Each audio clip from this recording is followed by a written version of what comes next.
Most people think that if they just copy what rich people do, the same habits, same routines, same schedules, that they will become rich too. But here's the hidden truth that rich people will never tell you. You need to copy the source and not the surface, because this is the thing that will make you rich, and that's what I call the copycat trap. And so how do I know it's a trap? Because millions of people copy rich people every single day, yet you don't get millions of millionaires created every single day. And so in this video here, I'm gonna show you why copying rich people won't make you rich, but what you need to copy instead if you wanna escape the rat race. Because this isn't about habits, it's about standards. The first thing I wanna discuss is money is a standard.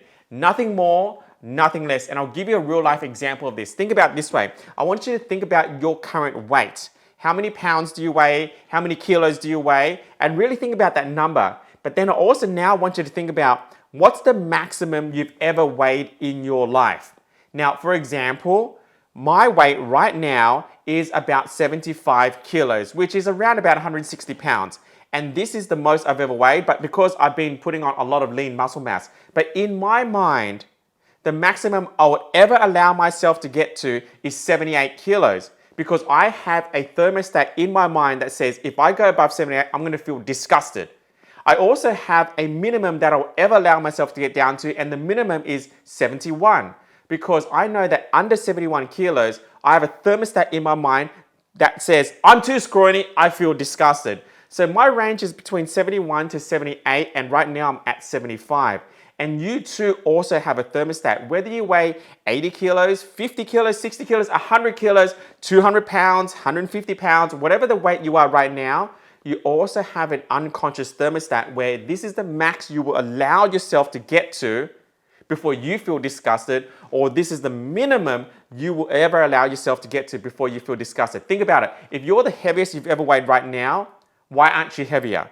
Or in the past, if you used to be, say, 200 pounds or 110 kilos, why didn't you get to 250? Why didn't you get to 300? Why didn't you get to 400? Because you have a thermostat in your mind that says, that number makes me feel disgusted. That number I'll never get past. And you set a standard in your mind that that's the most or the least that I'll ever let myself get down to. That's what I call your weight standard. And you set that for yourself, no one else. And this is what I mean when I say that money is a standard, nothing more, nothing less. Because you too have a standard unconsciously of how much you're willing to make before you say, oh my gosh, too much, fear of success, people are gonna judge me, the tall poppy syndrome. And you know unconsciously that if you get to that much, you may lose some friends, or things may change, or people may judge you, or maybe you lose some relationships. But you also have a minimum that says, you know, no way am I ever going to go to that low or that level of per hour. So for example, when I was an optometrist, I used to be an optometrist for 10 years. I was making $120,000 a year, which is okay income for, you know, a health professional. It's not terrible. It's not great. These days, if you're earning $120,000 and you live in Sydney, it's definitely not enough, especially when you have 3 kids. And so for me, when I used to find work and someone put an offer in, oh yeah, you know, you can work for us for 110,000, I would consider that. Even 105,000 I'd consider it. But when someone said, yeah, we're only going to pay you 94,000, I'd be like, no way. No way when I used to be earning 120 that I'm going to accept a job for 94,000, because I had a standard in my mind of what's the minimum I'm willing to earn. So I want you to think about, what are you earning right now? It may be 60,000. It may be 100,000. It may be 250,000. But if you left your job and worked for someone else in the same industry, same job, there's a minimum that you're willing to accept.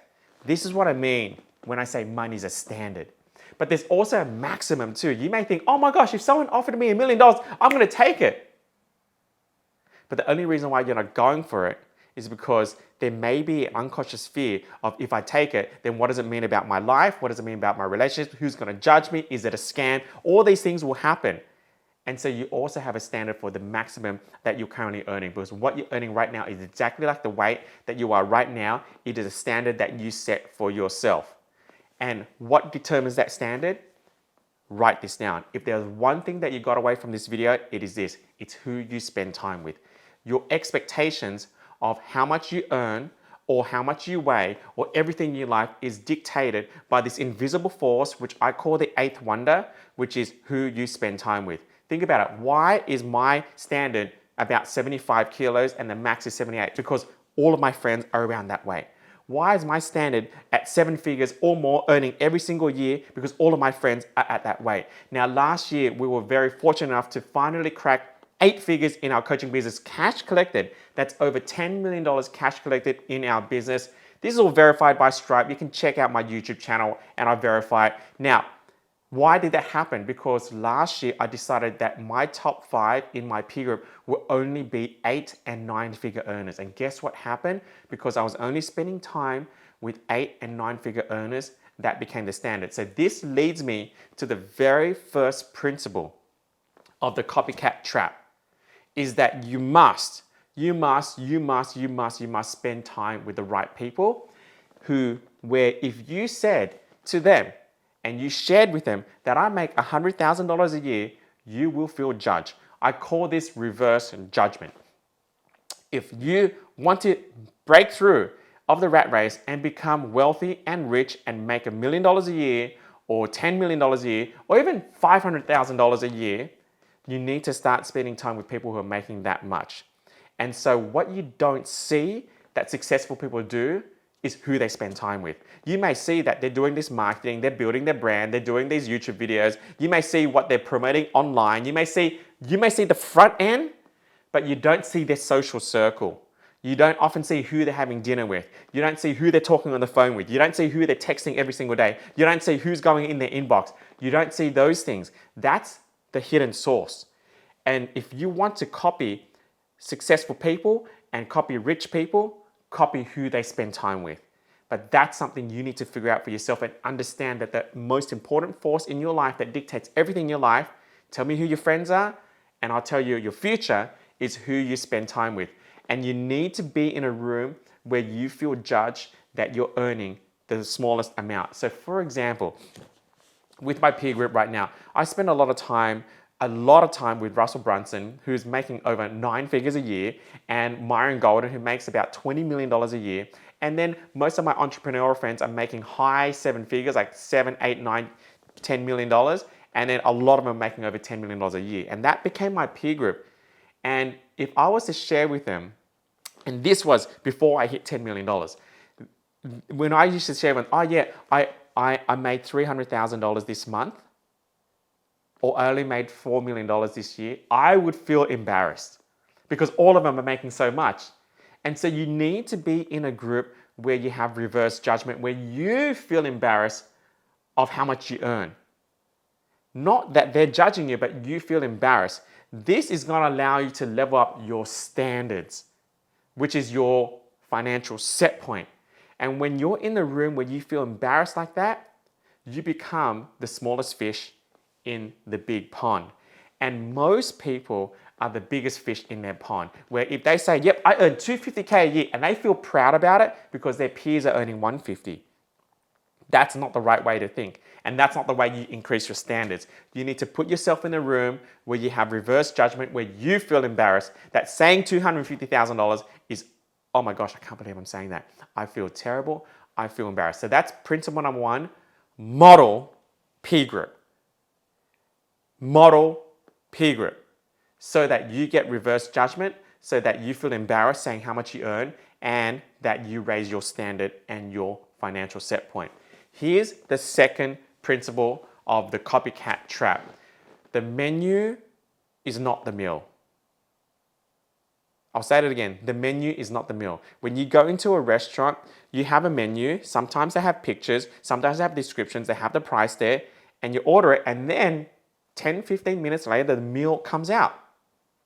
If the menu was the meal, then you'd be eating the menu. So what does this mean? Cold showers are not the meal. Journaling is not the meal. Waking up at 5 a.m. is not the meal. Affirmations are not the meal. People think if I copy the menu, I'll have the same meal. No. What creates that meal is the chef, is the ingredients, is the recipe. The menu is not the meal. People think if I have cold showers, like successful people do, then I'll be successful. No, because cold showers is not the meal. If I journal and if I do my morning routines and if I wake up at 5 a.m. and beat the sun every single day, then I'll be successful. No, because the journaling and the waking up at 5 a.m. is the menu, it's not the meal. What does this mean? It means that if you want to create a great meal, you need to model the chef. What are they doing? What are they putting in? You need to be in the kitchen, not modeling what's actually on the menu. And so the reason why cold showers work for some people and they don't work for the vast majority is because they're trying to copy the menu and not the meal. I'll give you a real classic example. I've been doing cold showers every day over 4,000 days straight now. Straight. That's a lot of time. Now, the reason why I do cold showers is simply because of this. It's not because, primarily, it's not because I do it because it's healthy. Yes, it is healthy, but because I want to train my mind. I want to train my mind that when I don't want to do something or when I want to talk myself out of something or when I feel uncomfortable, that I don't listen to my mind, I just do it anyway. That I'm in charge of my mind. And that's like that if you have a fear of rejection or a fear of being seen, if you're just starting out, a fear of posting content, the fear of failing, the fear of success, like anytime you tell yourself a story, oh my gosh, I don't want to post that, I don't want to do that tiny challenge, I don't want to do that coaching session, I don't want to do that webinar, I don't want to do that thing, I don't want to do that YouTube video because I'm scared it's going to suck, I'm scared it's not going to be great, I'm scared it's not going to be perfect. You have all these stories, but you know you need to do it to become successful. Well, you train your mind to not talk yourself out of doing the thing that needs to be done to be successful. And I know that every single time I do a cold shower, my mind is racing saying, don't do it, don't do it, don't do it. It's going to be cold. Oh my gosh, especially in winter, it's going to be freezing. But I've trained my mind to not negotiate myself out of doing the things that I know that's going to be good for me. And yes, there's a lot of research now. Cold showers are amazing for you. There's a lot of health benefits, but I don't do it for the health benefits. I do it because I want to train my mind to not negotiate with the things I need to do that's going to make me become successful. And so that's the meal. And so the cold shower is just one thing that you can do to represent the meal, but it's not the thing that creates the meal. So for example, I know that by doing a cold shower, I'm putting myself in an uncomfortable situation. But you don't have to do a cold shower to put yourself in an uncomfortable situation. You can have a difficult conversation with your spouse. You can do cold calling. You can post content. You can say, I'm going to post content and do a Facebook Live every single day. One of my six-figure students, Caitlin Winch, decided, I'm going to get good at Facebook Lives and do something that's uncomfortable. And she decided to do a Facebook Live every single day for a whole year. That's 365 days straight. That's her version of a cold shower because that was something that she could do to really support the belief that if I'm going to say I'm going to do something, I'm going to do it regardless of how I feel. And so then for her, doing the Facebook Live becomes the menu, but the meal is the same because it's overcoming the self-talk that says that hey, I'm doing this to really strengthen my mindset. And people don't realize that. People don't realize the meal is doing it because of the beliefs that you have of why it works. And people just do cold showers, they do cold journaling, they just wake up at 5 a.m. because they think that the habit creates the success, but it's the thinking that creates the habit. I'll say it again. The habit doesn't create success. It's the thinking that creates the habit, and it's the thinking that creates the success. And so if you want to model the beliefs as to why they do the thing, because the thing is not the thing that makes them successful. It's the beliefs that make them successful. And if you model the beliefs, you can do 100 different things, but you actually support the same beliefs. Is this landing for you? And so when I say don't model what you see on the surface, model the source, model the beliefs. Let me give you a real life example. About 7-8 years ago, I had the privilege of getting a personal invitation to Arnold Schwarzenegger's house for a big not a big charity event. It was only about 100 people there. This is Arnold Schwarzenegger, his house in Brentwood, LA. Now, to give you some context, Brentwood, LA is one of the most expensive suburbs in LA. And if you Google Maps all the houses there, they're all mansions. Like, you know, you can see the big pool, the driveway, everything like that. Then you got all these mansions everywhere. And then you see this mega mansion, which is the size of 5 or 6 other mansions next to it. And that's Arnold Schwarzenegger's house. I remember when I Google Maps his house because I had the address. I'm like, oh my gosh, I see all these mansions there, and then I see this mega mansion. That's his house. Now, I had the privilege of attending a private charity event in his house. Sylvester Stallone was there, Jason Statham was there, billionaire producers were there. The who's who was there, and I was there. And I knew that they had certain habits and I could model the service, but every conversation I had, I was asking myself, what are they believing? What are they believing? What are they believing? Because I know that in order for me to become successful, I need to model beliefs. That's the meal. I didn't want to model the menu. I wanted to model the beliefs. And so what I would do was when I talked to Arnold Schwarzenegger, when I talked to Stallone, when I talked to all these, I would literally like have my bathroom break. I'll go to the bathroom, pull out my phone, and I write down my notes. I literally, in my phone, I had a section that said, okay, here's what they believe. This is what they believe. And now I have a list of beliefs. And that's what set my trajectory to build up a successful coaching business, because I would model beliefs. And those beliefs translated into action steps in me doing Facebook Lives. And I was an optometrist. I would never have the courage to go live. And public speaking was my biggest fear. It allowed me to become consistent. It allowed me to overcome stepping stones of how much you charge and how you run a business and how you build your team and how big you think. And so I was modeling beliefs very early on because I knew that that was the source and that the menu is not the meal. And the belief is the meal. Write this down. Cold showers do not create discipline. It's the discipline that creates the cold showers. That's a big sentence.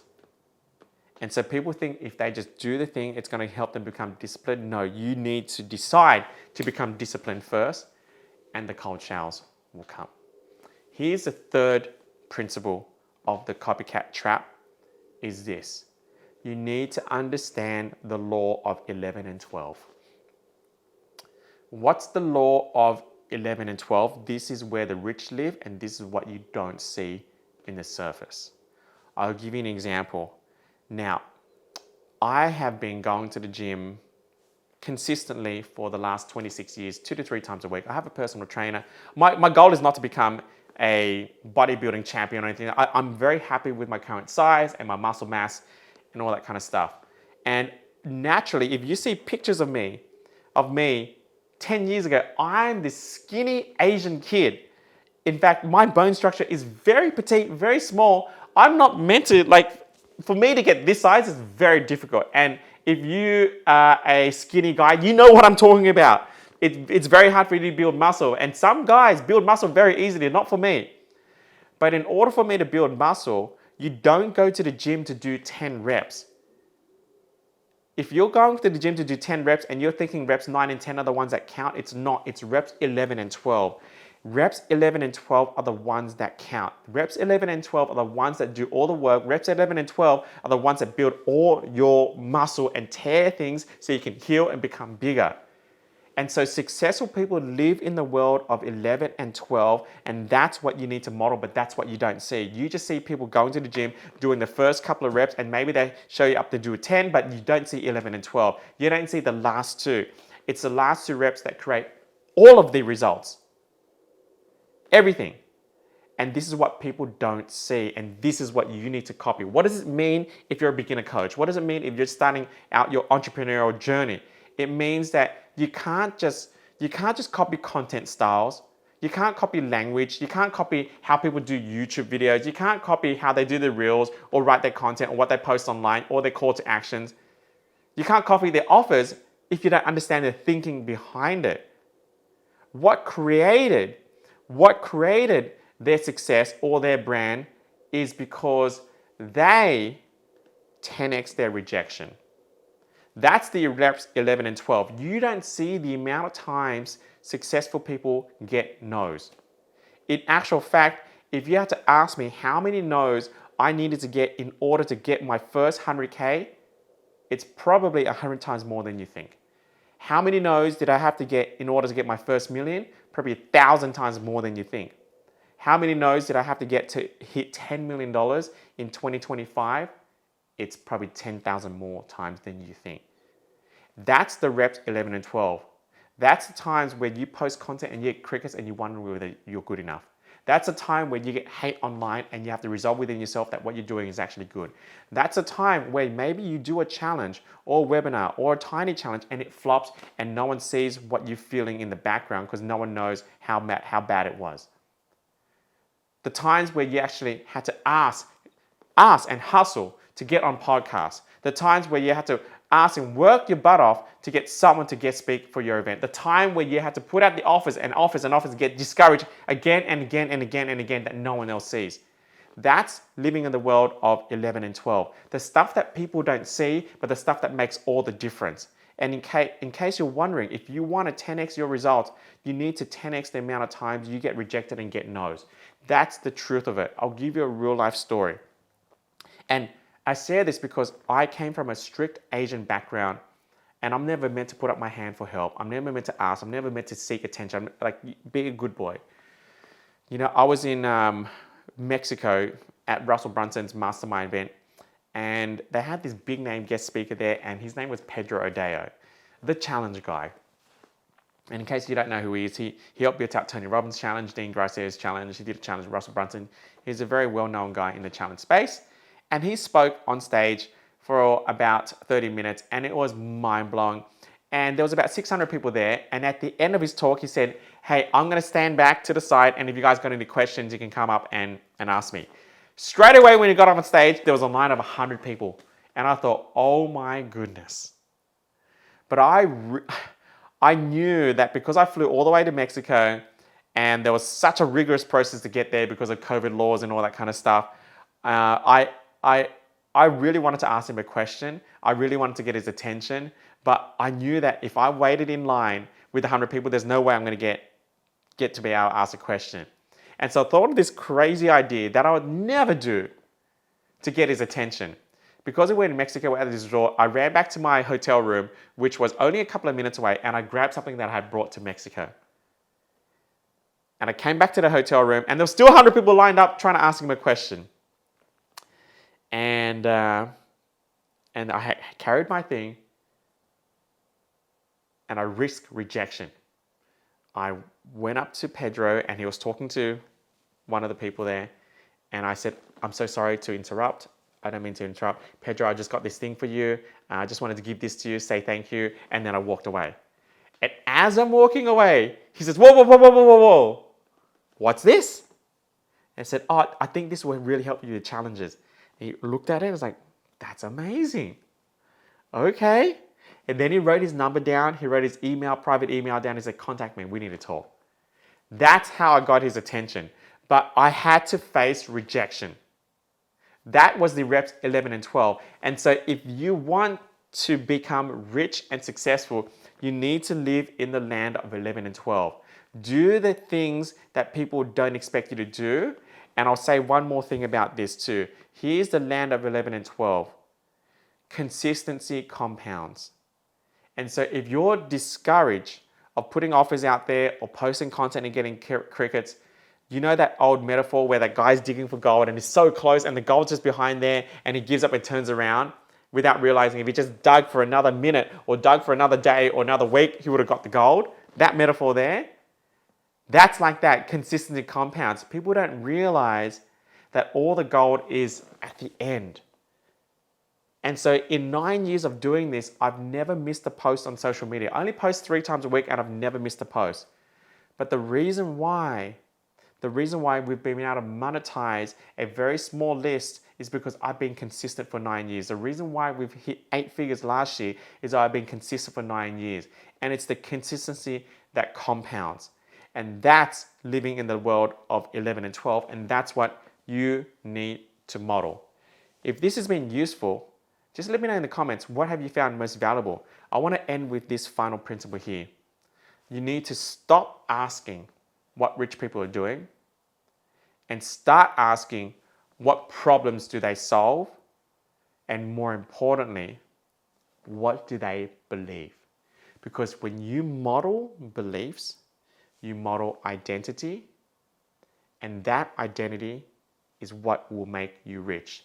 So if you're stuck right now, it's not because you're lazy. It's not because you're adverse to working hard. In fact, if you're watching this video, it tells me you are committed and you are a hard worker and you really want to better your life.